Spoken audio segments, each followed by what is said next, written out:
Yes, okay. Okay, there we go. So we'll start with the Secretary Irwin reading the roll, doing the roll call. Okay, good evening, everyone. Calling out names in alphabetical order. Mumin Bar, Here. Juan Cardenas, Here. Aileen Charcudian Rogers. Aileen? Okay, I'm recording Aileen is absent. Harold Diamond,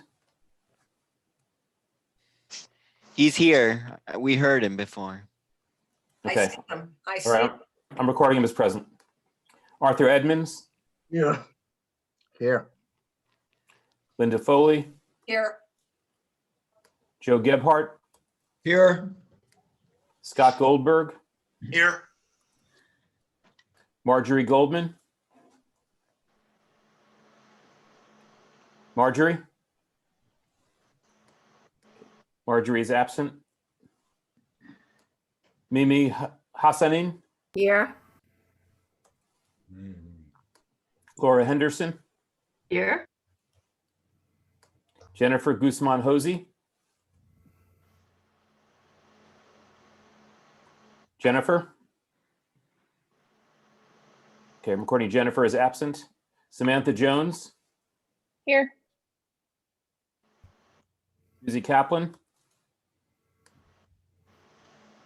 Here. Aaron Kaufman, Here. Daniel Karoma, I'm here. Dave Coons. Dave? Okay, I'm recording Dave is absent.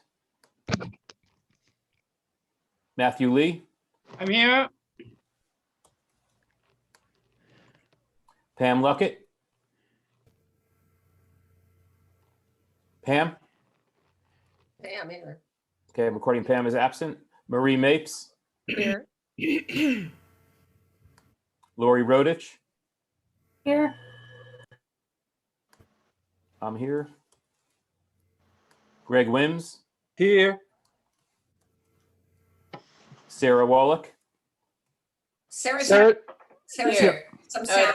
Oh, you got it? I Okay. think it's working. Thanks, Linda. My Okay. sound is being a bit weird tonight. Okay. okay, hi Sarah. All right, thank you everyone. I think Aline came in. Yes, Aileen? Yes, I'm here. Okay. Okay, so the absences are Marjorie Goldman, Jennifer Guzman Hosey, Dave Coons, Pam Luckett.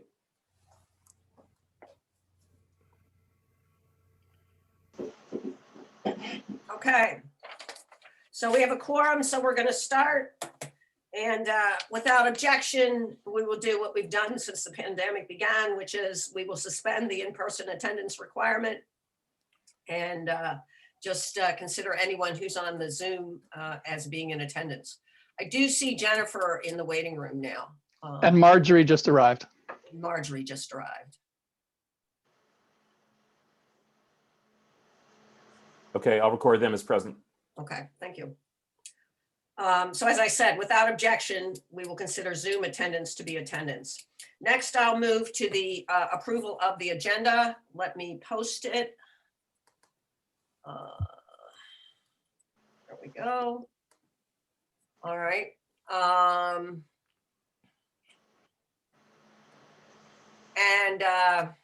Here is the agenda. Let me pull it down. There we go. That's the meat of the agenda there. So I will take a motion to approve the agenda. Motion to approve. Okay, made by Matthew. Is there a second? Second by Laura. Seconded by Laura. Okay. Are there any changes to the agenda? Hearing none, all in favor of adopting the agenda signify by saying aye. Aye. Aye. Okay. Aye. Any opposed? All right, the agenda is adopted. Next, I forgot to have our guests introduce themselves, so I'm going to depart just slightly from the agenda and call on the guests to introduce themselves. Fatima. Yes, hello. Hi. Um, Say I'm your name and invited- where you're from. My first name is Fatima, last name Al Mahdi. I'm originally from Yemen. I'm invited by Mimi Hosseini. Welcome. Thank you. You live in District 20, correct? Correct, Silver Spring, Maryland. Very nice. Thank you for coming. Thank you for having me. Next, Althea. Althea, you want to introduce yourself? Good evening, everyone. My name is Althea Lloyd White, and I am a resident of Gaithersburg. I am also with the Maryland Young Democrats. I serve with the Education Enrichment Committee with the Gaithersburg City Council, as well as on the nominated committee with the Montgomery County Council for the Board of Trustees of Montgomery College. So it's nice to be here this evening. Thank you. Welcome. Big welcome. Jackie. Hello, Jackie Coolidge, Vice Precinct Chair for Rolling Wood in District 18. Excellent. Mark. Mark Hoffman, District 20. Okay. Dolly. Dolly Kildee, District 17, and liaison to the Board of Elections. And Linda, I submitted a report, but I'm not on the agenda. Oh, okay. Well, we should put that on the agenda then. Do you want to talk about that report or? I don't have to. Okay. The report was included in the original packet that went to all Okay, members. I'm sorry, my bad. I'm going to put that on the consent agenda as 5.4, even though we've already adopted the agenda, but, and I'm going to put the election report. And I commend you all to read the report. I'm sorry, Dolly. That's okay. Completely slipped by me. If it's brief, I think it would be helpful if she talked about it, but it's up to you. Do you want to move it down to the committee report? We can. That's what I would request, because for me, I'm a better auditory learner anyway. Okay, so it'll go down here to the, under number 7. We'll add it under number 7, committee reports. Trying to see who else is here. Rochelle is here. Hi, Rochelle. Everybody knows Rochelle Upkin, right? I don't see her, but I guess she's here. Maybe she's on page 2. There she is. All right, Roger, you want to say hi? Hi, everybody. I am the opposite of Althea. I am the president of the Leisure World Democratic Club. But God, Althea, you sound like you got your act together. Hi, Roger. Welcome. Thank you. Let's see. Shruti. Hi, good evening, everyone. My name is Shruti Bhatnagar. I'm from District 18, and I'm the co-chair of the Precinct Organization Committee. Okay. Justin. Hey, everybody. I'm Justin Butler. I'm the new Deputy Organizing Director with the Maryland Democratic Party. Oh, hey, Justin. How are you? Hi. Thank you for coming. All right. Marilyn. Hi, my name is Marilyn Pierre, and I am the Vice President of the Rockville Mid-County Democratic Breakfast Club. Dolly is our president, and we want to invite you to our meeting Monday, February 15th at 7:30 a.m. We will be having Mark Elridge as our keynote speaker, and we hope that you could join us. Marilyn, why don't you put that in the chat? Okay, so that I people could do that. can see that information. And Teresa, I'm sorry, Teresa. Teresa Baker is also here. That's okay. Hi, I'm Teresa Baker. I live in Kensington, and I'm the precinct vice chair for Rockview Elementary 1840. Excellent. Hi, Teresa. Anybody else I missed? I usually miss 1 or 2 people because I can't see everybody. What about communications? Oh, yes, of course. Michael. Hi, I'm Michael Tardif. I'm communications co-chair, precinct chair for Garrett Park Elementary and District 18. Thanks. And Right. in the Yukon, apparently. Yeah, it looks like, right. This is a preview of what we're going to get later in the week. Adirondacks. Okay. Oh, wow. Anybody else I missed? All right, welcome everybody. It's good to see a big crowd here. Okay, next on the agenda is the review procedure for voting. Well, I'll call it back up for voting on vacancies. And let me just say that I think everybody got hope everybody got my email today. That this also goes with number 3, election to fill the vacancy. I got an email this afternoon from Allison Gillespie, who was one of the candidates to fill the District 18 vacancy for a person identifying as female. And she said that she has decided to withdraw her application. She did not give a reason. She just said that she was sorry for causing us any trouble. I told her there was no trouble, but anyway, I don't know why she decided to withdraw her application, but she did do that. So I think I sent her email around to everyone. So as a result, we have one candidate to fill the vacancy in District 18 for a member who identifies as female. Michael, I see that Pam Luckett is in the waiting room. Yes. Got it. Okay. Scott has a motion. I'll record her as present. Okay. That candidate is Shruti Bhatnagar. I don't know that we need, that she needs any introduction to the people here, but. So moved by acclamation. Yep. Moving that we elect Shruti to the vacancy in District 18 for a person who identifies as female. It was moved by Moomin that we do it by acclamation. Second. Second. Many seconds. Any discussion? No. All in favor signify by saying aye. Aye. Any opposition? All right, welcome Shruti. Thanks, everyone. Thank you. Glad to join the team and looking forward to working with all of you. Good. Okay, let's you go have to been work. with us, so Yes. it'll be something new. But anyway, Congratulations. did you want to say anything else, Shruti, or is that the extent of your remarks? I mean, you Well, probably had remarks prepared, I'm right? very humbled and I'm very touched, and it's an honor to be part of this team. The Central Committee has done amazing work. This team is incredible, and I have enjoyed working with everyone as the co-chair of the precinct organization, and really honored to have a seat at the table as a Central Committee member. So thank you all. Thank you, Shruti, and we're happy that you join us at the table. And we look forward. Shruti has told me that she plans to continue to work as a precinct co-chair, and we're already having discussions about who can help her with that. So if anyone on the committee is interested, please contact Shruti. The more help we have, the better. We're talking about restructuring the steering committee and doing some other things to make it, the precinct organization even more robust than it already is. So anyway, welcome Shruti. Thank you. Okay. Can I just quickly say that I just want to give a shout out to my D18 people, Michael, Teresa, and Jackie. It's good to see you all at the meeting. Linda? Yes, Laura.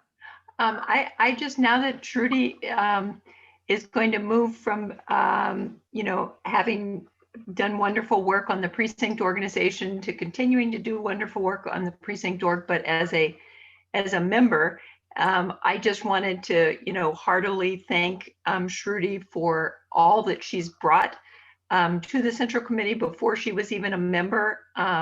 She's done just yeoman's work, and now that she's transferring to another position, I just wanted to mark that change with just deep thanks for all that you've brought to the work of the party, because it hasn't gone unnoticed, and it's been tremendously appreciated. Thank you so much, Laura. Yes, thank you, Laura, for those comments. I think we all share that sentiment. Thank you. Okay, next we have another election. So now I will recognize Daniel Caroma we're going to move to the officer vacancy to fill assistant treasurer position. I'm going to move to Daniel Caroma and ask him if he would like to make a nomination for assistant secretary. Assistant treasurer. Sorry, assistant treasurer. I know. Absolutely, Madam Chair, and I enthusiastically nominate my good friend, who is not a stranger to this committee, Joe Gephardt, to be the assistant treasurer. I second Moomin. Moomin seconds. I'm third. Matthew thirds. Okay, are there any other nominations for assistant secretary? Are there any other nominations for assistant secretary? Treasurer. Oh, gosh, are there any other nominations for assistant treasurer? Thank you. Are there any other nominations for assistant treasurer? Are there any other nominations for assistant treasurer? Hearing none, I declare Joe Gephardt elected assistant treasurer. Congratulations. All right, that was quick, folks. Great. I look forward to, let me say, I look forward to working with Daniel and the treasurer's office, the finance committee, and I want to continue to work with Greg on fundraising too, as collateral. Okay. Great. Thank you, Joe. Already, we've got you doing a lot of jobs. Yeah. So thank you for stepping up to do that and for coming on the Central Committee. Thank you. Okay. Thank you very much. Okay, next. So next we move to the consent agenda. And in the consent agenda, we have the secretary's report. Hello? Okay. In the consent agenda, we have the secretary's report, the state party executive committee summary, and the precinct organization report, which is not the same as the precinct organization or the approval list, the approval and the approve and review list. So this is the precinct organization report. This is actually the report of the steering committee. Okay, so that's the consent agenda. Anybody, I guess it's just Erwin and Shruti, want to say anything about what's on the consent agenda? No comments. No, okay. I'm happy to answer any questions, but I have no additional comments to what's in the written report. Okay, great. Okay, so I will now take a motion to adopt the consent agenda. So moved. So moved. Moved by Moomin, seconded by Aaron. Aaron. Okay, any further discussion on the consent agenda? All in favor of adopting the consent agenda, please signify by saying aye. Aye. Hey. Any opposition? The consent agenda is adopted. Now we move to the treasurer's report. Daniel, I'm going to try to get it up here on the screen while you're talking. Thank you. Which one do you want me to put up, Daniel? The summary? The summary will be sufficient, and I believe every member received the detail of the summary, and if there are any questions, I could take questions after the summary. Let me take care of that, sharing that. It took me a second to find it. There it is. And while you do that, again, I want to congratulate my good friend Joe, who I know would truly help all of us as we continue to, put our finances together and make sure, again, as he said, helped with fundraisers as well. So the summary basically outlined the three main accounts that we have. So our total assets in the non-federal account is $4,066.79. And then in the federal account, we have $314 in there. And that totals, let me see, the non-federal. That's in the administrative account. Okay, there you go. 314 in the administrative account. The administrative, the non-federal is $23,144.35. So total assets that we have, excluding the club funds, is $27,525.14. And then we have a total of $14,847.72 in club accounts. As you see, I'm also following the same pattern, stating exactly how much we had in those accounts in previous months. And again, with this summary, the details are you will have the balance sheets, which I've made available, the P&L statement, which I've also made available. And then also, you also get the detailed transaction history on both, well, on all three accounts, the federal, non-federal, and administrative accounts. So those are all listed in the detailed package that Aaron sent out. In terms of filing, Linda, if you can go back to the, on our federal filing, the end of year report was filed. We now have our next report is due to be filed on April 15th, 2021. So the date the federal report was filed was January 31st, 2021. And for the state, we filed the end of year report January 20th, but then also because we are currently not, I need to make an update on that. Actually, our next state report is due June. July. No, July. Yeah, June, not January, right? June. So that's when the next state report is due. Right. But that being said, go ahead, Linda. When you're through, Daniel, I have some questions. Okay, Susie, go to the chair, okay? Go ahead. Go ahead, Daniel. Yeah, so basically, that's the summary of the what our assets are, and I will take any questions. Actually, Linda, so July 31st is when our next report is due. Okay, so July 31st, not June. Okay. June. Susie. Yeah, if you could put the balance sheet up again. Sure.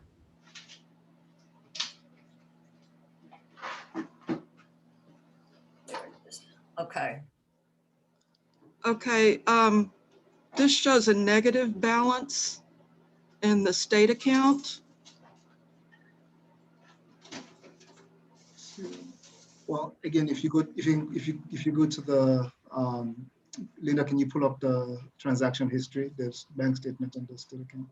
Which the transaction history? Which one is that? The account, the statement. Oh, the statement. Yeah. Okay, I got to figure out. It has all the transaction history. Yeah, which one it is. So if you scroll down, just scroll down a little bit. It shows all the. Is this the right one? I'm not sure. No, that's the other one. Hold on. Must be this one. Yeah, there it is. All right. So this.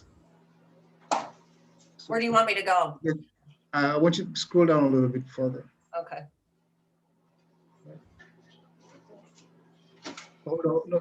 Well, there you go. All right. So this was sent to everyone. This shows all the transactions that went through the state account, and then also shows the actual balance as of the month. So on the balance sheet, what happens is that we use QuickBooks, and sometimes. Yeah, I know that. I can't see which account this is. It's the non-federal. This is the non-federal account. This is the non-federal account on what date? Well, again, it's a bank statement. So if you go all the way up, it'll tell you what the, there you go. So yeah, I can't see it. It's too small for me. What is the date? It was for sent January. It's for the month of January. It was sent to everyone. What is the date the statement was printed? Well, I don't know if it matters when it was printed. Yeah, it does. It's the statement for January, for the month of January. January 1 for January 31. Exactly. So it's a monthly cycle, Susie, and each month, each monthly cycle, there's a transaction history and a summary of all transactions, and that's what Aaron sent out together with all the packages. There it is, right there. You see that? So we have 3 cents, or we have $4,000 in this account. We have $4,000, $4,069.29. Okay, then where did the negative 1,700 come from? That's what I was saying, that again, this reflects on the summary that I gave. We're using QuickBooks on, I know even the P&L statement all of these have to sink in order for each, in order for me to run the QuickBooks report.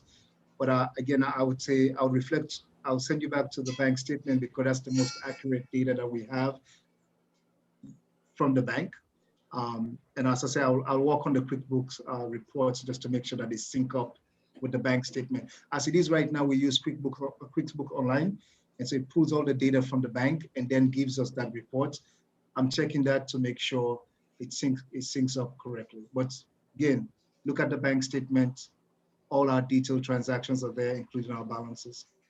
Right. Okay, what I'm trying to illustrate here is that we're getting an unclear picture, because in the summary, we have figures from one day, which I assume are today or yesterday, maybe.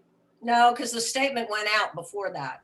So Daniel, I'm asking you, the summary that you wrote, what date did you get those figures for the three accounts? Is the secretary gives us a deadline to submit the report. So that was on the 4th? That's correct. And so that's why if you look at especially the QuickBooks statement. So you get the $4,000 figure there. I'm sorry, I can barely see this, as I say. It was emailed to you. So yes, I'm aware of that. I'm just trying to see it on screen now. Okay, so this is and it's 4,000. That's correct. $4,066. Is the non-federal. Okay, and that should match what's on the statement. That should match what's on the she's correct. That should match what's on the bank statement. And if you pull up the bank statement again, you'll see that amount there. Well, but the bank statement's for a different date. The bank statement's through the 31st. That was as of before. That's correct. Right, that's what I'm trying to show you. Then that was 4,000 what? It was 4,000. Close. Very close. There you go. 4,069. Yes. Okay, so there's just this little bit of difference between them. So yeah, so when on the summary what you need to do is, make sure that all of these, you don't have to use the statement that the bank mails to you. You can run a statement that ends on the date that you want, a statement that gives you through the 4th, and it will match the figure that's in your summary. And all those figures should match up. That would be a transaction history. No, it's not a transaction history. Okay, can we take this offline? Yeah, I'd be happy to. The other thing is, we don't have equity. And what was the other thing? I don't know if we have, there was a $6,000 money coming in from somewhere. Do we know what that is? You say $6,000? Back on the balance sheet. All right, so Susie, what I can do, you and I can go through the detailed report. I'll send you dates that's when you're available for us to go through the detailed report. But for now, what I can reference you to is, again, you can look at my summary, and then you can also look at the detailed bank statement as well. Yeah, I have, Daniel. It's just hard for me I don't have them in front of me at the moment. All I have is what Linda is showing us. The 6,000 accounts receivable. Sorry, I couldn't come up with the term. Do we know what that is? And as I say, that will reflect on the transaction history, because each is a line item on the bank statement. And I am offering to But this would be in Quicken. We don't have receivables in the bank statement. No. Okay, so again, I can go through with you every line item on the statement, and we can calculate all of that, and it'll give us exactly what was coming in and what was going out. Okay, so I understand. I'm just saying, I think the report is generating some bad numbers for you, and I think we need to take a look at that. That's all. So let's talk offline. I'll be glad to do that. Thank Okay. you so much for bringing that up. Okay. Okay, questions? any other questions? And by the way, Linda, let me just say, if Yes. this method is confusing for people, I am open to just providing exactly what the bank, produces, as opposed to going into QuickBooks and generating these reports. So again, I'm open to suggestions, as all of you know. So please, if you have any suggestion or if this method works, then I'll continue to use it. If it doesn't work, I'll change it. This is our finances. I want to make sure that they are understood by every member of the Central Committee. And let me just want to add just a little bit to Daniel's report, and we'll get into it more when we get to fundraising. But we've kind of held our own since the election. And that was because we had the inauguration swag, and so we were bringing money in. At the moment, where that's slowed to a trickle, maybe a drop. We're still collecting money. We're still collecting some orders for that, but not very many. So I bring that up because without pulling that back up, because everybody's going to get a headache from going back and forth. But you'll see that our bank account balance dropped from from 27,000 to I think 20 or 25,000 to 22. So now we're spending, right? And we're not bringing money in. And we're going to talk more about that. Greg is going to talk more about that when we get to the fundraising report. But I do want to put that on your radar. It goes fast, right? It comes out fast. So, the spending. So it's not like we have tons of expenses, but you can see when we're not bringing in money that it really eats away at the balance. So I just bring that up. Although we are expecting a generous contribution from, thanks to Scott Goldberg, from GCAR, they have committed to give us a nice contribution, and we do expect that to be coming in-house any day now. Sorry, one question. Do we know what our liability still is from the spring ball or whatever it was we were going to do back before COVID? We have no liability. No liability? Zero, yes. How did that happen? Well, as I reported at the time, with Arthur's help, first of all, I'm not talking about we were all set to do the banquet. Okay, and then the banquet, because the governor ordered that we were not allowed to have meetings of more than 25 people or whatever the order was, right? We had to cancel the banquet, and the hotel did not charge us anything because it was a matter of law, right. And that was in our contract. So we had no liability. We didn't book anything else. Arthur and I talked about it, and wisely, as it turns out, decided not to plan a fall event. And so we didn't. So we have no liability. We did have some banquet goers ask for refunds, and in some cases we gave them refunds. But that's all on the books, right? That's all been done. Okay, so that is a liability. All of that money that we collected. Why? Liability, because we owe it to those people. We don't owe them anything. It was a contribution. And we know that. Anybody who wanted to ask for it requested it. Otherwise, it was a contribution. That's right. Okay. So unless they inquire about it and want their money back, it's a contribution. Well, we're kind of, it's been a year now. So, that's it. So we don't have any, we don't have any liability. Okay. Yeah, Linda, if I could. Yeah, go ahead, Moomin. Yeah, on this issue that Daniel brought up, and from this discussion with Susie, I think it may be a good idea to have the Finance Committee come up with a recommendation as to how best to present a treasurer's report in the future without really having to deal with something that's lagging behind and something that's not. And because I think somebody who had served in the Finance Committee, I can tell you that sometimes we used to kind of wonder what these numbers, are they up to date? No, I took it from the treasurer's report. So this has been kind of an ongoing, so maybe a recommendation from Finance Committee might be helpful as to how the treasurer's report should be presented going forward. Okay, we can So do. that it doesn't generate confusion. Yeah. Okay, so Daniel, make note of that, Daniel and Joe, and we can. Absolutely. Thank you so much, Moomin, for bringing that up. Any other discussion on the treasurer's report? Okay. I'll just mention, and I think Erwin would back me up on this, and Arthur too, the state treasurer reports that we get every couple of months are very well done, very understandable.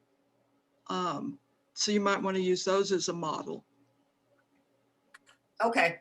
Well, I think let's go with what Moomin suggests. So hopefully the Finance Committee will, look at, everything. And if that's what they recommend, absolutely, that's what I'll do. Yeah, just offering that as an alternative. Okay. Any other discussion on the treasurer's report? Hearing none, I'll entertain a motion to accept the treasurer's report. So moved as presented. I move it. Is there a second? I second. Seconded by Erwin. All in favor of accepting the treasurer's report signify by saying aye. Aye. Aye. Any opposition? All right. We're transitioning treasurers and, it takes a little while, right? Daniel, there's a lot to do. And thanks again to Dave Kuhns, who's not here tonight, for helping us. It's a piece of cake, Linda. Yeah, I know, it's a piece of cake, especially, when you're like not in your own house, I'll put it that way. But I also do want to, again, give a shout out to Dave Kuhns, who did all the filings for the end of the year. Now we've submitted all the paperwork to the FEC and to the state, to the Maryland CRIS, Campaign Reporting Information Service, about the change. And so Daniel is official everywhere now as the treasurer. So, okay, moving on. I will now move to committee reports and Shruti, we have let me get the approved list. Which one do you want first? The review list, right? There is no review list for this month. Oh, there's just an approved list, right? Okay, here it is. All right, hold on. Let me put that up for you. There you go. Okay, Shruti, take it away. All right, everyone. So we have Corey Hartwich, whose application was put under review last month for vice chair of precinct 1324, Holy Cross Resource Institute. Is there a motion to approve the approved list? This is Greg. So moved. Whoa. I'll take the motion. Okay. So is there a motion? Who said that they moved to approve? Okay, this is Greg. I move to approve. Okay, Greg, was there a second? Second, Aaron. Lori. Okay, several seconds. Okay. Anything else you want to add, Shruti? No? Any discussion? Any further discussion on the approved list? Let me just mention that Corey is also a member of our Labor Advisory Committee. Yes, and Linda, sorry, I meant to say if anybody had any questions or could move it, but it wasn't worded correctly. I apologize. I also want to mention, while we are looking at the review and approve list, to please make a note that there will be a vacancy in precinct 1359 for the chair position because of me getting appointed to the central committee. So I think we should just make a note of that. I will be stepping down from the chair position. Okay. So if you know anybody in District 18, I think Shruti might know a few people in District 18 who might. So. Yes, and I'll reach out to my vice chair and follow up. Right. Okay. Linda, can we call for the vote? Yes. All in favor of approving the approved list, signify by saying aye. Aye. Any opposition? Okay, it is approved. Next, we're going to move to the fundraising committee. Greg. Okay, thank you. And I want to thank all of you here that helped buy the merch, as we call it. As Linda said, we're now winding down, although I feel that there'll probably be a few more people who want buttons, etc. But when we first started in the fundraising committee, we want to thank them for agreeing to do this merch program, as I call it. We had a goal of about 4,000 as far as profits. As of today, we're at about 6,000 and still growing, although it's slowly in profit. So it's been very helpful to us. And as Linda said, we're now spending some money, so we have to raise some more money. And that leads me to the next item. And that is, thanks to Lori Rodich, she came up with the idea of doing a low dollar amount fundraiser to honor Harriet Tubman. Her being, and as the idea being that she'll be on the $20 bill, we think, with the Biden-Harris administration. So we're going to be working on that. The Finance Committee will have a meeting this month, and I haven't given the date yet, but we'll get in touch with all of them. And we have a new member, by the way, in the Finance Committee, Norm. Is it Goldstein? Am I saying it right? Leventhal. Leventhal. Norm has joined that, so he'll be on that meeting with us. So the idea is we'll try to have this event probably end of March to bring in some much needed money. Now, in addition to that, we want to do what I call a high dollar amount fundraising, with simply bringing back the members of the forum and the trustees for this year. And I'm going to ask Linda, before I end my report, to give the report on that, what we're trying to do with the foundation, the forum, I'm sorry. Right. So as Greg mentioned, we're doing this $20 a person fundraiser honoring Harriet Tubman on the $20 bill, right? So that'll be pretty cool. And Greg is working to get us a Harriet Tubman scholar. And in addition to that, we're also going to do a little bit of the history of the freed slave community here in Montgomery County, which Greg has been educating me about. We have an amazing number of freed slave communities here in Montgomery County, and the history is very rich, right, of these communities, and it's very cool. So Greg we're going to put that together. We're going to meet, as he said, with the fundraising committee. He kept saying finance committee. He meant fundraising. Oh, I'm sorry, fundraising All committee. right, that's all right. And talk about that and fleshing that out as a low dollar fundraiser. Now, he mentioned the forum and the what we call the founder circle. So the forum is $500 contributions per year, and the founder circle is $1,000. Now, you all remember last year we held a wildly successful fundraiser thanks to Bell Long Hong and others' efforts in mid to late January, and we raised between $45,000 and $50,000 at that fundraiser. And that was terrific, right? Because that got us, into the election year off on a really good start.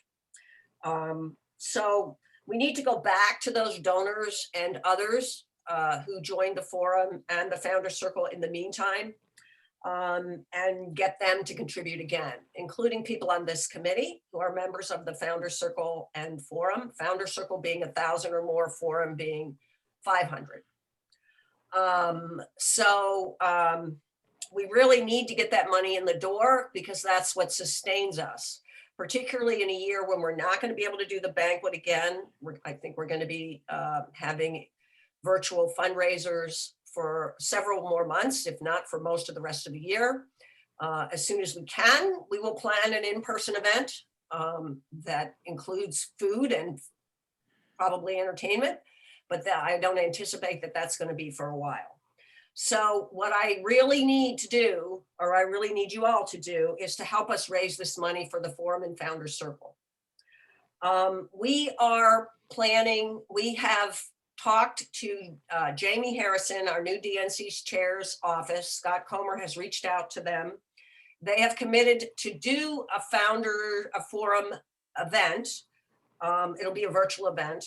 He will do it in the first half of March. We don't have a date yet. I expect a date this week, to nail down a date this week, depending on his schedule.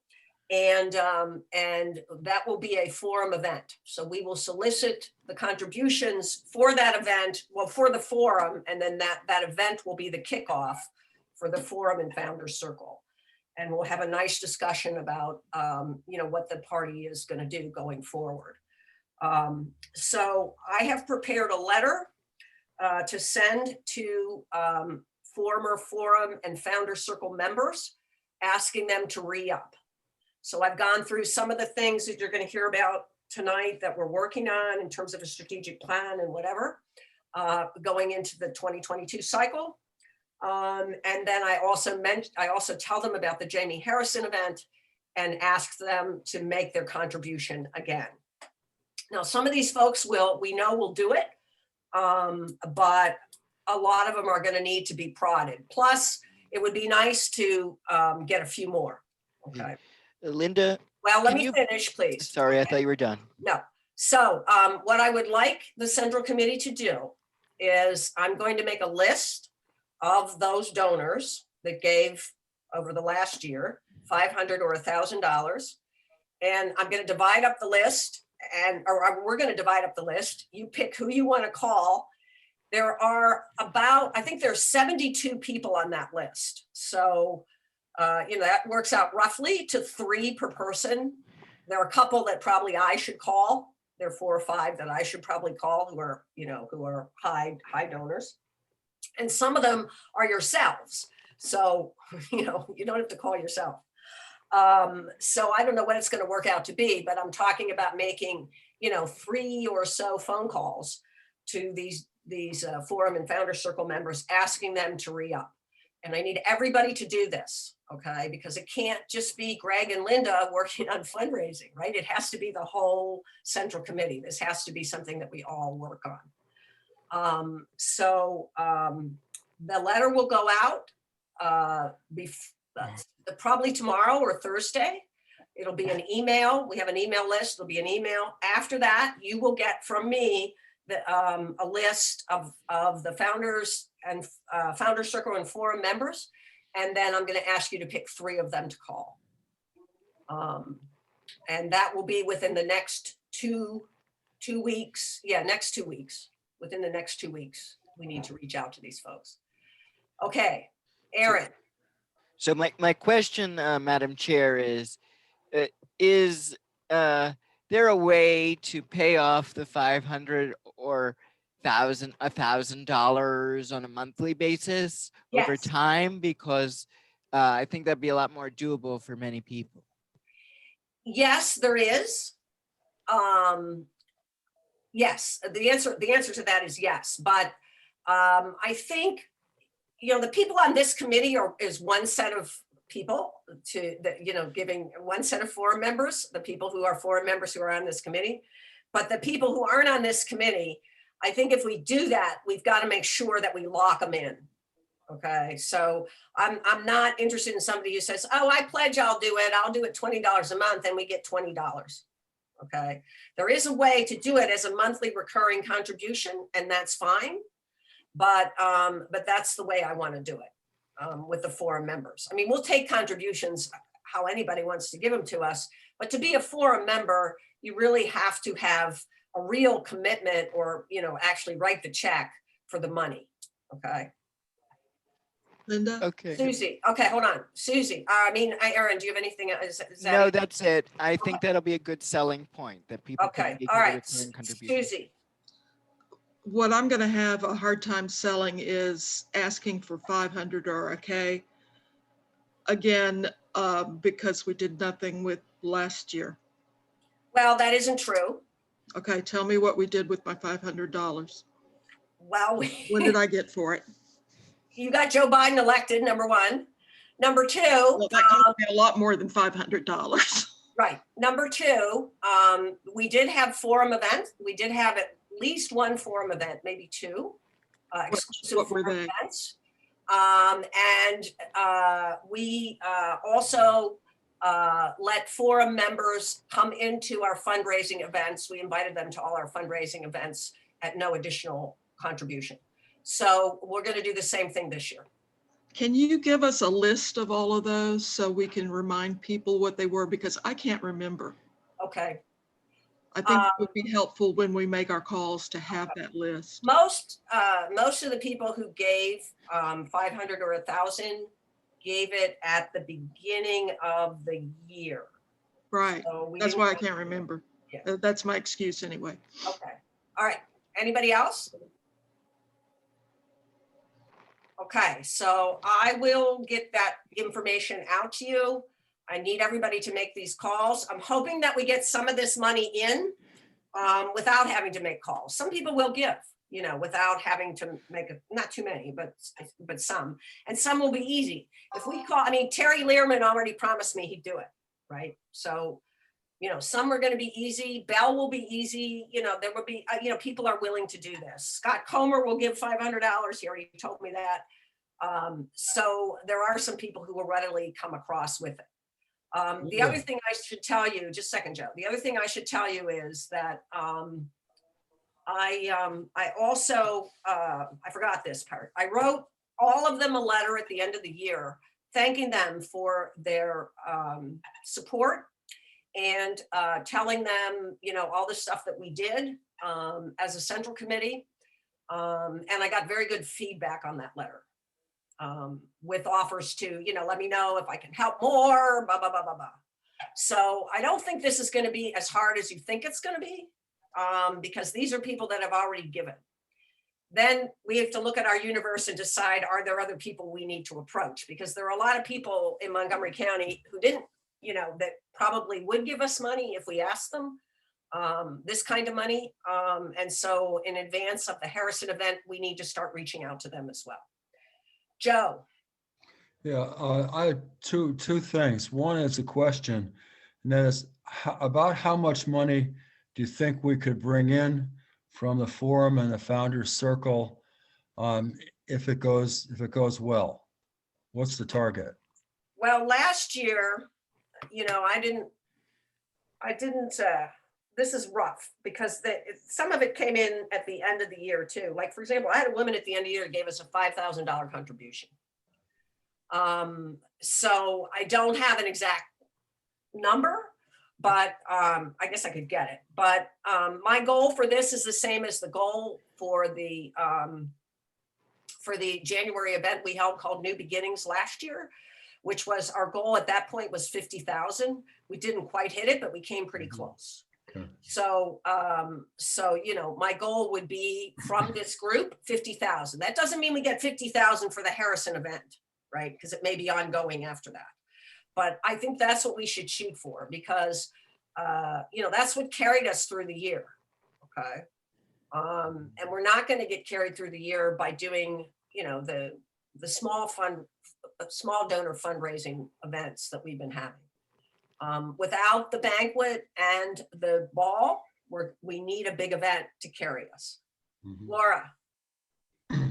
I was just wondering whether it might be helpful before the Harrison event to do just a short and sweet write-up within our wonderful newsletter, letting people know about the Founders Circle and the forum, many of whom probably don't, and inviting people to contribute in that way. Even if you picked up 10 people, it could be an easy way. Yes, I agree with that. I think once we get the date of the Harrison event, then it goes in the newsletter and is advertised as, you know, join the forum, come to the event, right? And then we put the amounts in there. And then whenever we do that, though, just so you know, Michael will back me up on this, we get complaints. Okay, I mean, we can handle it, but we get complaints, you know, 2-3 complaints. Oh, you're asking for so much money. What's wrong with the Democratic Party? Why do you do this? Blah, blah, blah, blah, blah. So just so you know, there is, it's good, but because for awareness, but it's also, you know, I would like to announce 2 events close together so that the low dollar event is there. People who want to attend the low dollar event can attend it. So, but that's a good idea. What's the low dollar event? Something for Harriet Tubman? Yeah, the $20. Yes. Okay. Are we going to put some real thinking and energy into that one? Yes. Okay. We, as I said earlier, we're gonna have a committee meeting, Joe, and you're new to the committee. We'll be getting that date out for the committee. But I will say, because I know we have some people here that, and I see Marilyn Pierre is here on the call too. We have a great consultant, as we call her, help us. Her name is Anita Neal Powell. She's on the Harriet Tubman Commission, and she just joined the call, Greg. Oh, that's Anita, great. You. Anita, I'm talking about you. So saying that, we'll of course have the committee meeting and we'll talk about all this because we haven't had the meeting yet, but Anita is going to be our sort of consultant to it, helping us. And I feel very confident that it will be a very successful event. One, because it's low dollar. Two, everyone in the Democratic Party wants to see Harriet Tubman on that $20 bill. Right. So hopefully that'll help, Joe, but we'll have the meeting this month with the committee, fundraising committee. I just want to throw this out because Greg and I worked on this letter for fundraising for the voter protection effort, and we got about 10,000 in kind of quick and easy just from an email. So looking at the numbers, if our newsletter list is about 46,000 and we asked everyone to join the Harriet Tubman event, we'd be at nearly $1 million. Yeah. Can I jump here for a moment? Oh, wait a minute, Michael. No, the more we put into it, for example, we're always talking about outreach to the minority communities and so on. Let's really try something neat on this, okay? Okay. All right. Madam Speaker, or excuse me, Chairman. Michael, one second. I usually let Center Committee members go, but Michael, did you want to respond to the newsletter thing? Well, I just want to point out that when you put out a solicitation, if you get a response rate of 0.5%, you're doing well. Right. So take your 46,000 and multiply by 0.05. Susie. Is discussion closed now? No. I'm calling on you. Okay, back to the Central Committee. The forum and circle, I have had several comments from people that they could do 250 or 300, but they won't do higher. So can we reconsider doing a lower level? No.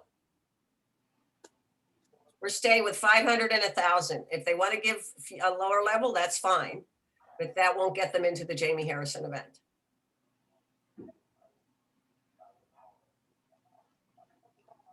Can we Any other ask the questions? committee or do we just go with your opinion?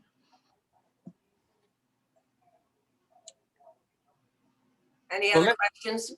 Let me just answer that. We've discussed this a lot, Susie, with the committee, and we can discuss it again at the committee meeting that's coming up. But the idea is that those who want to donate, and there are a lot of people just donate $100 or so, we want that and we appreciate it. But we also, for the forum and for the Founder Circle, we want to make sure that everyone's treated equally, those who are giving the 500 or the 1,000, and then they can come to these big, what we call high dollar events. But we're going to have, and I want to thank Pam Luckett, who at our meeting over the weekend talked about, let's do some things for free even, to let the Democrats know that we care about them. And just like we did the holiday thing where we collected clothes and all that. So we're going to, Susie, because we hear you, we hear Pam, we hear some of the others, try to make it work for everybody, the high dollar and free in some cases. So hopefully that helps you, Susie. Yeah, I hear you. And I certainly agree with free, but free still has to be paid for. So got to raise more money for that. Thank you.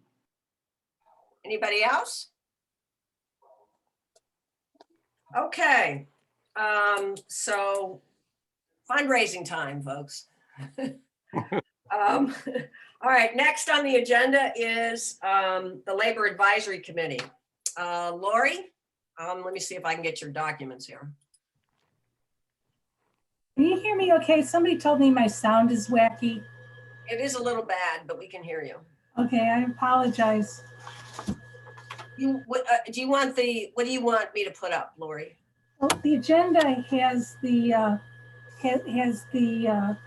legislative priority statement first. Okay. Hold on a second. I just want to say that Labor Advisory Committee met. We talked about our strategic plan for going forward, and sort of as a recap of what we've done over the past year. We've had three events open to the community, and we've met with Jamie Raskin about the HEROES Act. So we've raised our profile considerably and and strengthened the ties between labor and the Democratic Party. And I have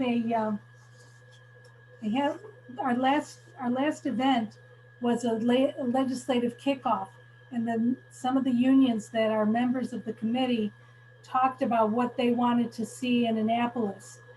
And earlier last year, there was a Safeway strike going on, and we put out a statement of support from the Central Committee for the strikers, and it was voted on unanimously. I'm putting forward tonight a statement of support for our legislative priorities that we brought up at our meeting with the Montgomery County delegation before session started. So it reads, I'll read it out loud anyway, even though you can all see it. We stand in case somebody's on the phone. This is the MCDCC Labor Advisory Committee statement on 2021 legislative priorities. We stand in solidarity with the members of the Montgomery County Democratic Central Committee's Labor Advisory Committee. As Democrats, we believe the fight for a living wage, decent benefits, workplace safety, job security, and workers' rights is our fight as well. And this is in the Democratic Party platform that went out during the convention. So it's not nothing that's from the moon or anything. And then we go on to say we support passage of the Maryland Essential Worker Protection Act, the Medical Debt Protections Act, the Maryland Community College Collective Bargaining Bill, which is in its 9th year of trying to get passed, I might say, and the community site councils. We understand that such an outcome benefits our entire community by strengthening our essential workforce, furthering educational goals, and protecting those afflicted with crippling medical debt, especially during such times of a pandemic crisis. The members of the Labor Advisory Committee are a vital part of our Democratic family, and like any family facing a challenge, we intend to stick together in asking the state legislature to pass the aforementioned bills. And I just want to say that Corey Hartwich, who we just brought in as a precinct chair, is very involved in the Medical Debt Protection Act. If anybody had any question why we want that to get passed, he's kind of the expert on that. So Lori, are you moving that we adopt that statement, or? I would like that. Well, why don't you move it? Okay, I make a motion that the MCDCC adopt the statement of the Labor Advisory Committee. I second the motion. Sam, I second. There are many seconds. Great. Any discussion? Hearing none. All in favor signify by saying aye.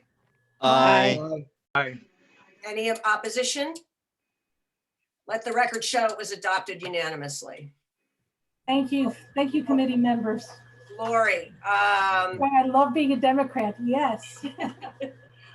so let me see. The other thing we talked about at our meeting, if I may take a point of order, Linda.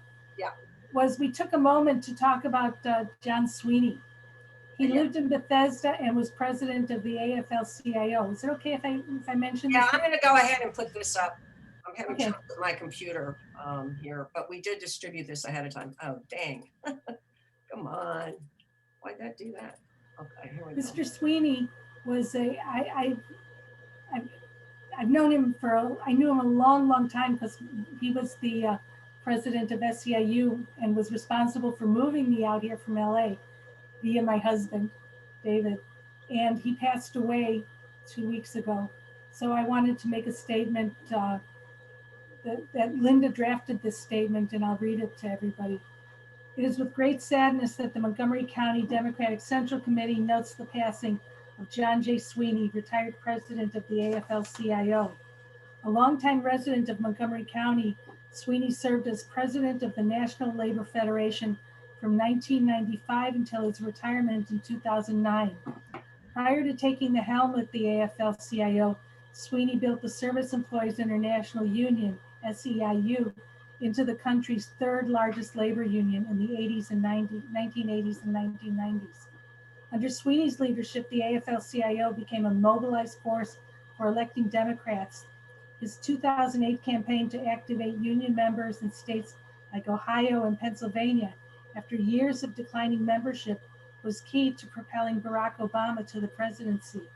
He was awarded the Presidential Medal of Freedom by President Obama in 2011. He was an active Democrat his entire life. Sweeney passed away on February 1st, 2021 at his home in Bethesda. We have lost a true leader for working people and Democrats. And I'd like this to be a statement from the Central Committee as well. Are you moving that we adopt that, Lori? I move that we adopt a statement in support, in commemorating John Sweeney. Second. Second. By Aaron. I'd like to take a point of personal privilege and just say that I knew John Sweeney as well. He was not only a great labor leader, he was really a nice man. And I'm proud to say that I got arrested with him once. If we were in person, I'd go out afterwards at the pub and over a beer, and I'd tell you the whole story. But he was a great man, and he did a lot of great things for the labor movement and for Democrats, and really reinvigorated the AFL-CIO's political program.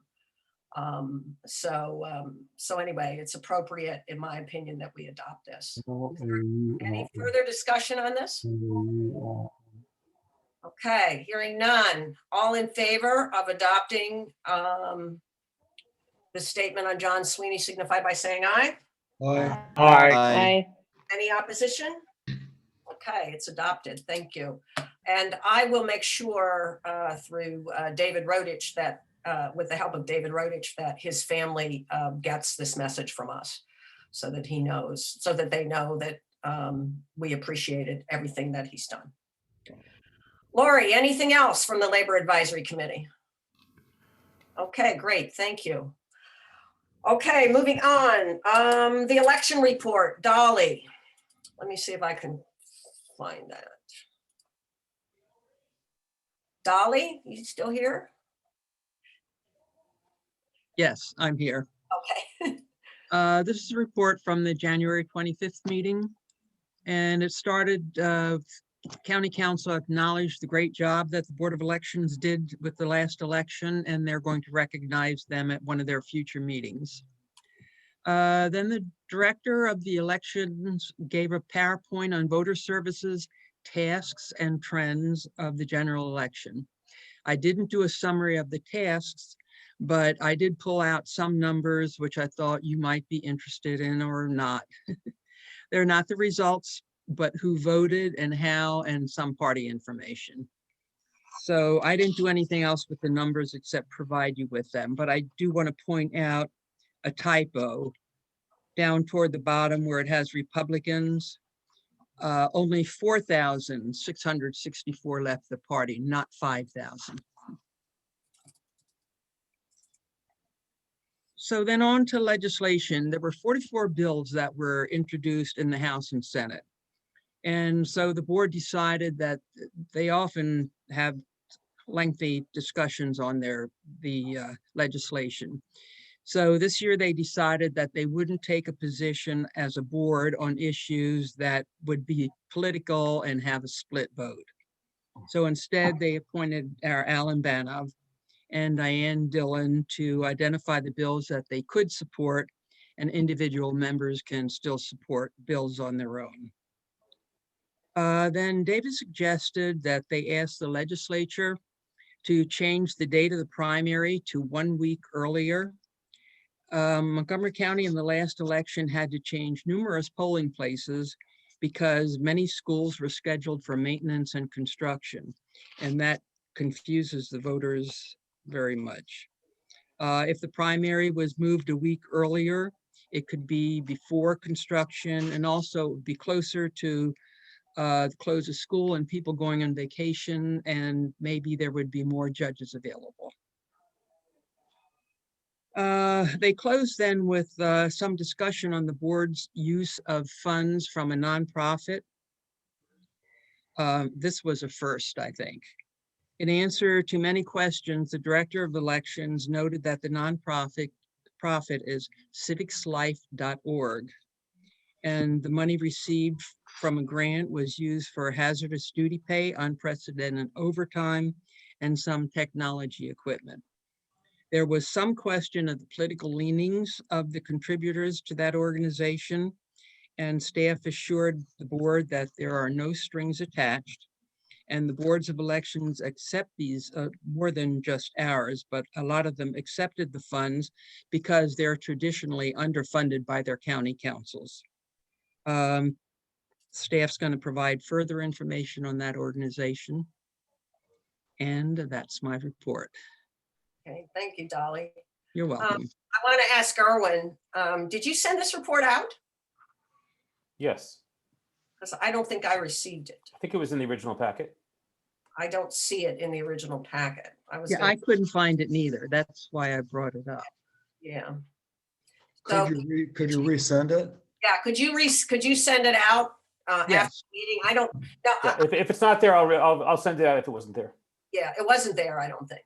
So, so the number. Okay, Erwin, I think the two last things were not in the original report I sent you. So let me send you the new one. Okay? And Okay, then you I'll could wait to get the distribute it. revised report from you. Thanks, Sally. Okay. And then, Dolly, you mentioned, you kind of skipped over it. And since we didn't see the report, you mentioned something about the numbers. Yes.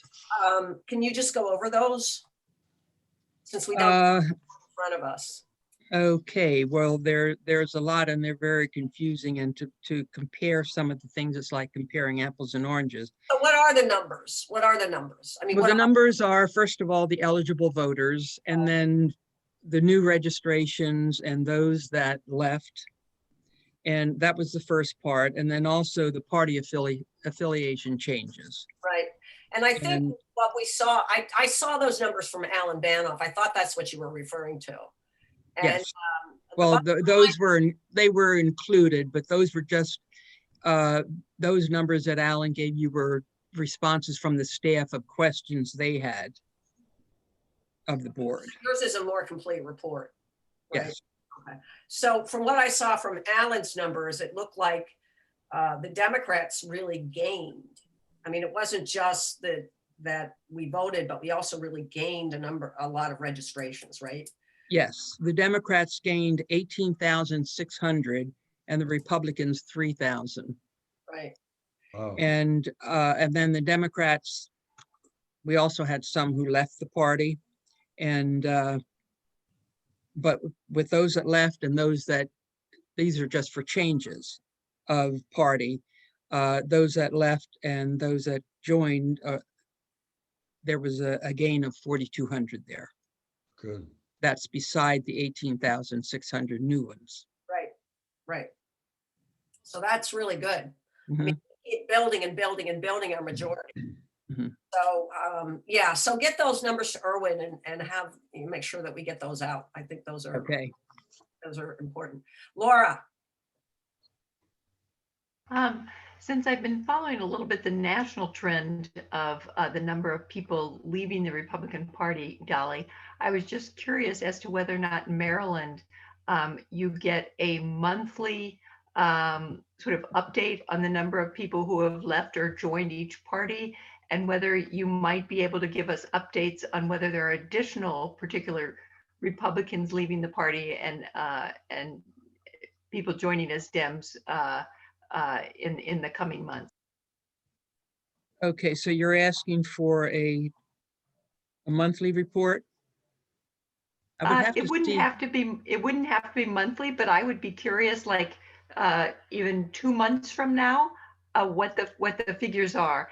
I did see in an article about national trends that Maryland, I believe, is a state that does tabulate monthly the number of people leaving, coming in and out of parties. Some states don't do that. This was an article that was looking at the few states that they had information on, and they found that 30,000 people had left the Republican Party within the last couple of months. So just interested maybe in an update in the next couple of months, if that's possible. Okay, so you're saying those that change parties, not necessarily new registrations. Right. I Okay. am particularly interested in the number of people leaving the Republican Party. That's my Okay. interest. All righty. I have a question. Go ahead, Joe.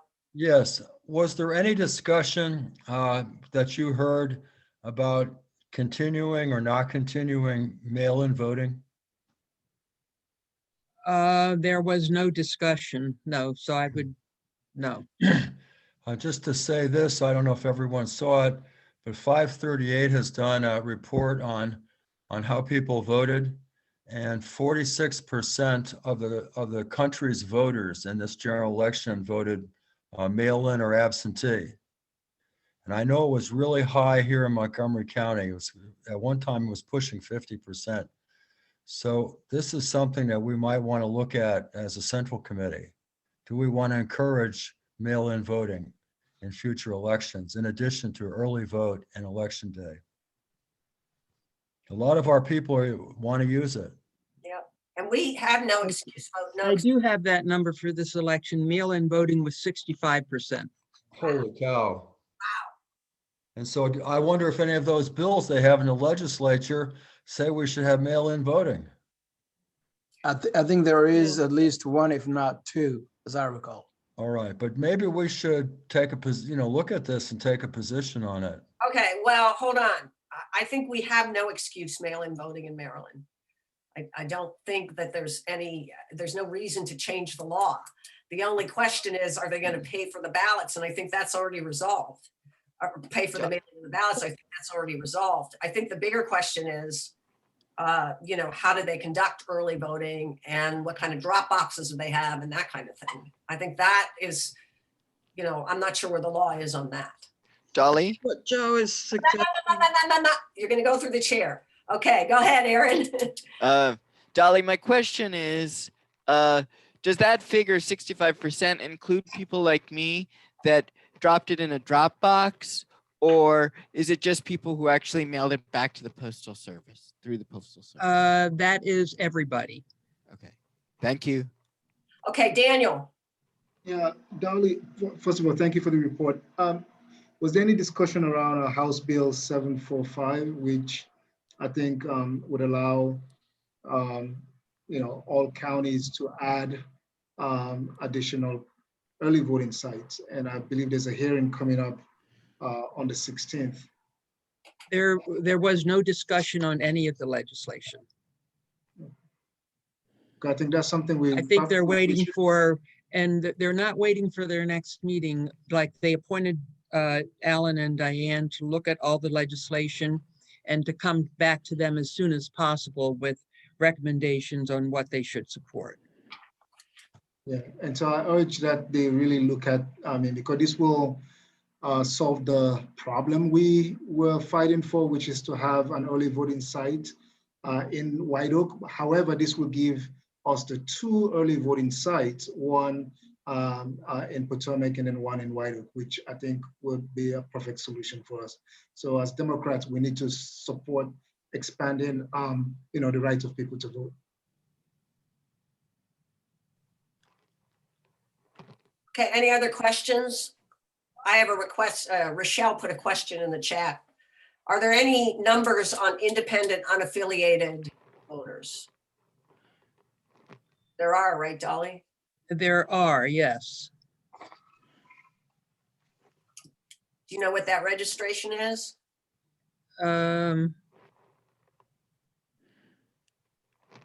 Unaffiliated was 9,683. New ones. New ones. Yeah. Okay. So we did better than they did, which hadn't been the case. Like, people were leaving the Democratic Party not so long ago and becoming unaffiliated voters, and now it seems to be coming back, right? So that's good. Mm-hmm. We must be doing something right. Any other questions of Dolly? Can't see everybody. Okay, hearing none, we will move on. Thank you, Dolly, very much. You're welcome. Okay, next on my list is old business on the agenda, and it says members' responsibilities and committees. As part of this, well, actually a while back when Erwin first became secretary, he and I put together a list of committee responsibilities, members and committee responsibilities. This is not, anything that's cast in stone, although, the committee chairs are on here. So now is another time to take a look at this. And we really need people to, especially people who are, who don't have a responsibility right now, to really step up and join or participate in some of these activities that we do. So we're going to try to track this better than we have. And you all got this document. And so what I'd like you to do is by your name, or not by your name, but let me know, if you're on a committee and you want to do something else, let me know that. And number two, if you're not currently on a committee or participating in a, have some area of responsibility, let me know what committee you want to participate in. I really think that everyone on this central committee should be on some committee or some, some project. So please take a look at that and, let me know what it is that you want to do. Okay. And if I don't hear from you, I will be calling you or reaching out to you from people I don't hear from. Okay. So I think, Erwin, did you want to add anything to that? I'll just explain. We did that without reaching out directly to everybody. So there were a few things missing, and a few people contacted me to make some changes or additions to it. We weren't in the primary responsibility column. I wasn't listing there, what your personal most active role is. I was only listing where you're taking a lead role. So in the primary responsibility, I was just looking at, are you the lead coordinator on a certain issue? Are you the chair or co-chair of a committee? And then if you're a member but not the leader of a committee, I was putting that into other committee memberships. But if there's anything that's outdated or wrong, or that you think should be presented differently, just please let me and Linda know, and we'll make this a living document. But the idea was that it's helpful both to think about the division of labor, to make sure that everybody is playing the most effective role possible, understanding everybody has different time constraints and abilities to commit. But obviously it's important for our collective efforts to think about how we're all working together and dividing the responsibilities. Okay, anybody have any questions or comments on that? I had to take it down so I could see you. Okay, well, thank you. We could see from the last election, when a lot of us participate, and when we all participate, we're so much stronger and better. And this is such a great group. You all have something to bring, right? So we need to use everybody's talents here and, put it to work. And I realize that people have, additional constraints on their time, and that the COVID pandemic presents a lot of challenges that wouldn't otherwise be there. But nevertheless, think about your role here and how we can make the next couple of years the most productive of this committee. We've had a pretty good run so far, but let's try to do even better, even more. Okay. So I'll leave it at that. Thank you, Erwin. Next, under new business, that brings us to this discussion about strategic planning.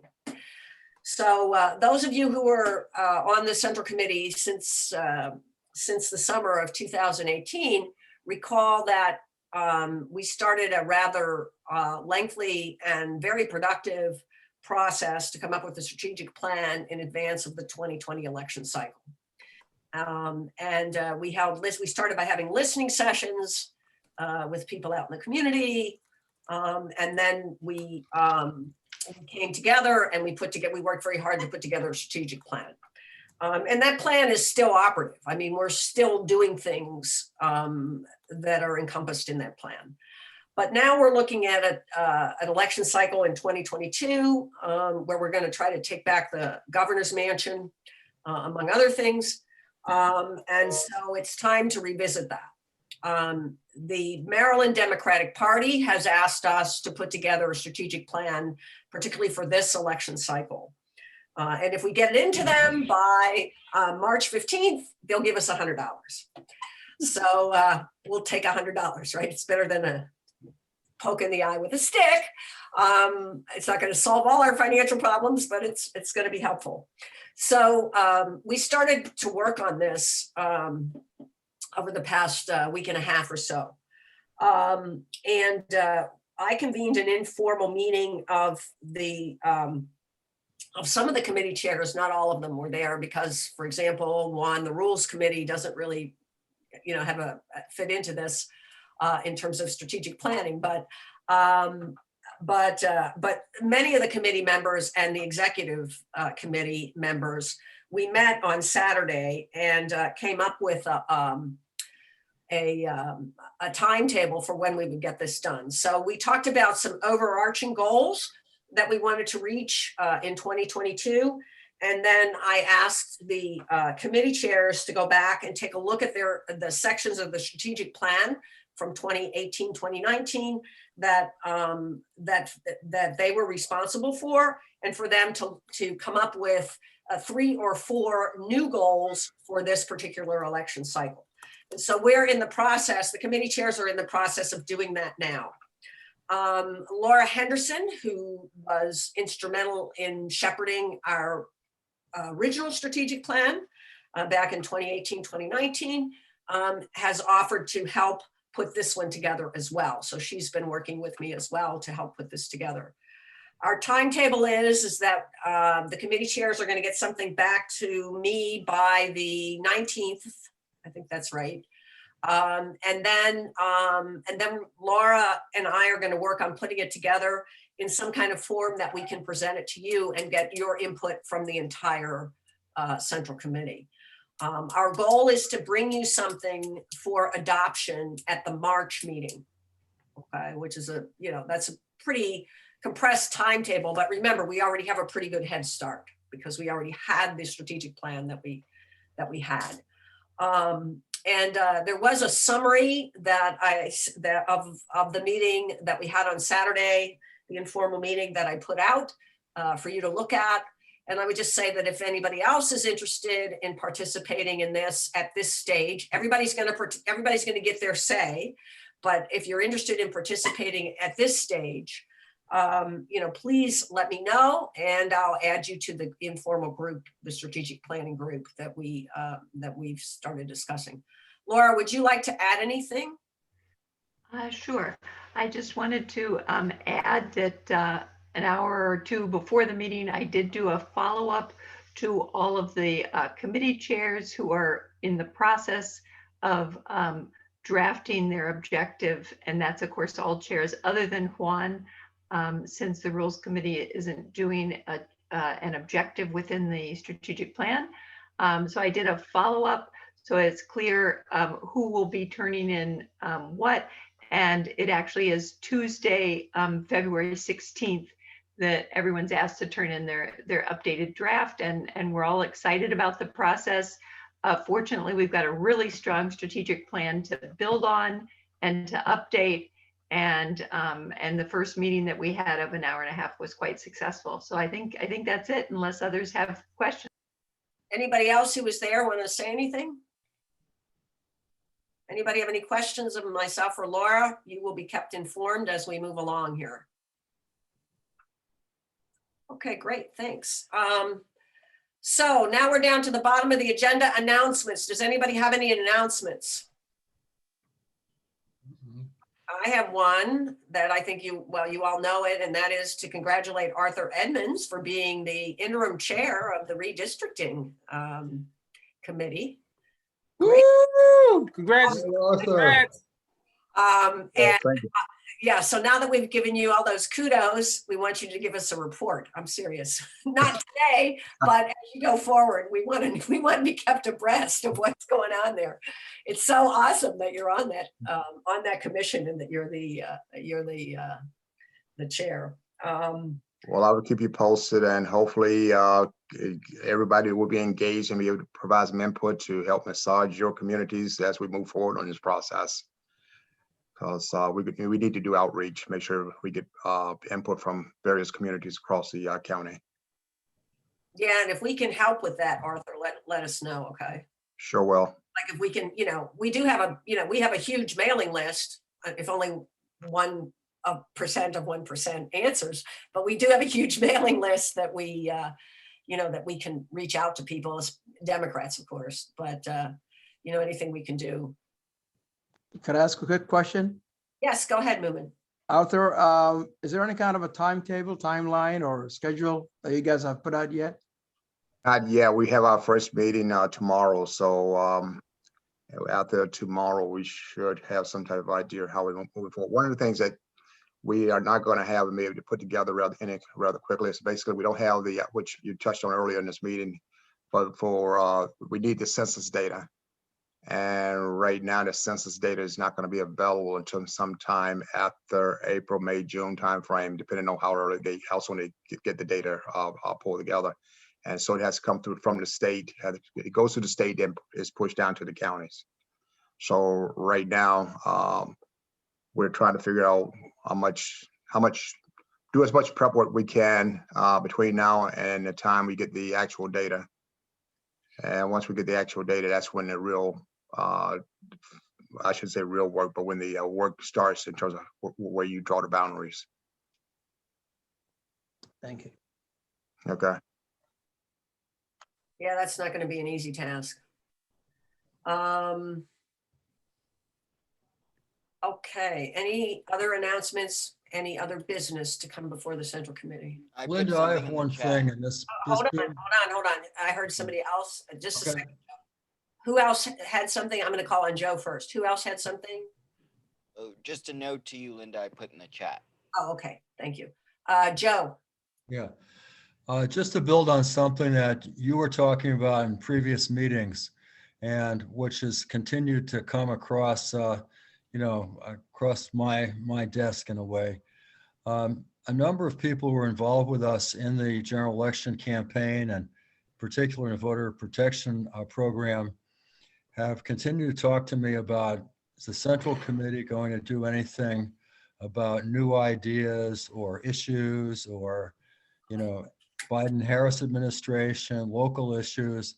There seems to be some interest in the party taking a lead and getting some conversations going on issues. And I'm just throwing that out there. Maybe we can look at that in future meetings before it's too late. Yes, and we do have a group of people who have expressed an interest in working on that, Joe. And they submitted their names to me, and I had them filed to bring that together. I got a little bit sidetracked with the strategic planning, but I think we want to put that together and get moving on that. So I will do an outreach to the people who were interested and see if we can set something up. Mm-hmm. Okay. And if you're interested, sounds like you are. Let's get going on it, because I think that there are a lot of possibilities for that in terms of engaging people, and we've talked about that several times here, and engaging people and getting them, continuing the activism that we fostered during the last election cycle. So, right. Yeah. A word that came up that I would like to share with Linda and the entire group. We have been talking about maybe study groups, task forces, different formulations, and every one of them has positives and negatives. Today, someone pushed hard on the word roundtable, a discussion, issue discussion and roundtables. So it doesn't commit you to make recommendations, but roundtables means thorough discussion, and would probably lead to reports and stuff, so that's an throwing that out there. Yeah, that's an interesting concept. Yeah. Okay, good. Write that down. Aaron reminds me that I forgot a very important announcement, a very sad but important announcement. And that is that Cameron Rhodes' mother died unexpectedly. I know many of you know Cameron. He had been a student member on this central committee, and he has been active in the past. It was, I don't know how much he wants out about it because it's very, it was unexpected, as I said. It's a very tragic what happened. He did put something on Facebook. I just wanted everybody to know that, that happened. And my understanding is, as you can imagine, it's very upsetting to him. Aaron, did you want to add anything to that? Oh, just that we all extend our condolences. Yeah. And, because he was a part of the family for a while here on the Central Committee. Yes. And we all extend our condolences. But to end on a happy note, on Monday, Madam Chair and I will be the same age because I will be turning 34. Actually, I won't turn 34 until March. And Michael, you had your hand up. Did you by any chance, Michael, talk to him? No. Okay. Michael and I are, I was supposed to reach out to him. I am going to reach out to him and see whether or not how much he wants us to publicly say about this. So, we may or may not put something in our newsletter about it. It depends on how he feels about it. So anyway, just keep him in your thoughts. And happy birthday, Aaron. Anything else that anybody has that they want to bring up tonight? All right, hearing nothing, I will entertain a motion to adjourn. So moved. Moved by Moomin. Is there a second? Yeah. Yeah, lots of seconds. It's a non-debatable motion. All in favor of adjournment signify by saying aye. Aye. Aye. Aye. Everybody. Everybody, Good thank night, you. everyone. Have a great Good night, week. everyone. Thank you. Thank you. Thank you.